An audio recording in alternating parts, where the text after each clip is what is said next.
again in a handful of instants, leaving the gauntlet as dark as ever. In the mirror, the dark helms were advancing, crowding together, their ring tightening around Teyana, and they were raising their own gauntleted hands. "Take me to Teyana!" Rod snapped, spacing the words out slowly in fierce determination as he glared hard at the image of the bare, wingless Armrar. They were starting to slap her now, or rather swinging their hands at her and letting that stone-hard air bludgeon her, driving her back and reeling, the sword clanging out of her grasp.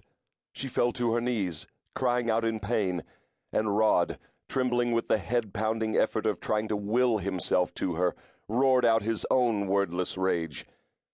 And Alt Tower around him flickered and turned golden. The walls, the air. Everything had a golden hue, as if he was peering through gilded goggles. "Teyana!" he shouted. "Tay, I'm coming!" In the mirror, Teyana's head jerked up, and she stared around, wide-eyed in hope, for all Falconfar as if she could hear him. Against his palm, the orb suddenly started to burn. Around him, the golden hue blazed up brightly until he could no longer see the walls, the mirror, the very floor under his feet. There was nothing under his boots, nothing at all. Though the orb was painfully hot and getting hotter, the air around had acquired a chill and was moving, the faintest of whistles rising past his ears. Was he falling? Hurtling down to his death, smashed on unseen rocks below? It didn't seem as if he was descending. "Teyana!"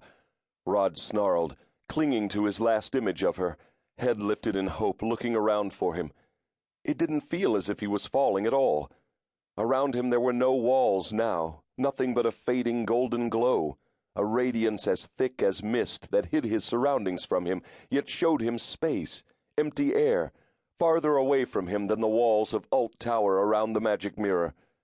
He was rushing along through a great nothingness as the golden glow around him ebbed into silver, a strained and thinning hue that he could see through now, could see a golden roiling cloud ahead, a cloud he was rushing to meet at a speed that made him blink and swallow. He was still swallowing when he raced into the depths of that cloud, surging golden flows of energy that slowed him and thrust against his arrow-swift flight, shoving him and buffeting him. As if in a dream, he became aware that some of the enspelled armor he was wearing had flared into angry radiances of its own, and was melting.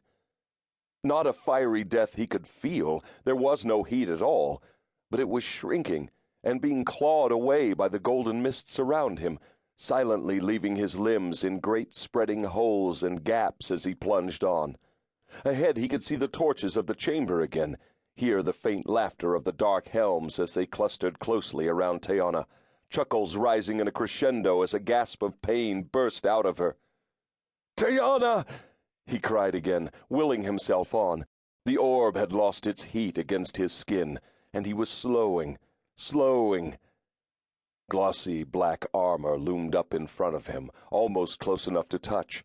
He reached forward, stretching out his arms, straining, and Teyana's slender, long-fingered hand thrust out between two dark-armored legs, reaching for him, trying to... The golden radiance surged up in front of him with an audible snarl of power, hiding Teyana and the dark helms and the torches all at once, smashing at his stretching hand, driving it back. Wincing at the sting in his fingers, Rod shook his bruised hand and thrust it forth again, but the silver mist around him was gone, drowned in angry gold, and he was tumbling, heels snatched above his head and flung back, thrust along in wild and sprawling helplessness, slammed back across uncharted emptiness amid a chaos of angrily roiling golden fire. Tumbling crazily over and over, glimpsing momentary rifts and rents in the thundering golden surges, rifts that held silver shimmering air, tall castles on great fists of rock that floated in mid-air, bat-winged and hulking beasts with long claws and no heads that waited with arms spread hungrily, and armies galloping with lowered lances through the billowing smoke of dozens of fires. Unfamiliar scenes, all, faster and faster until Rod was almost weeping in confusion, his head spinning, and...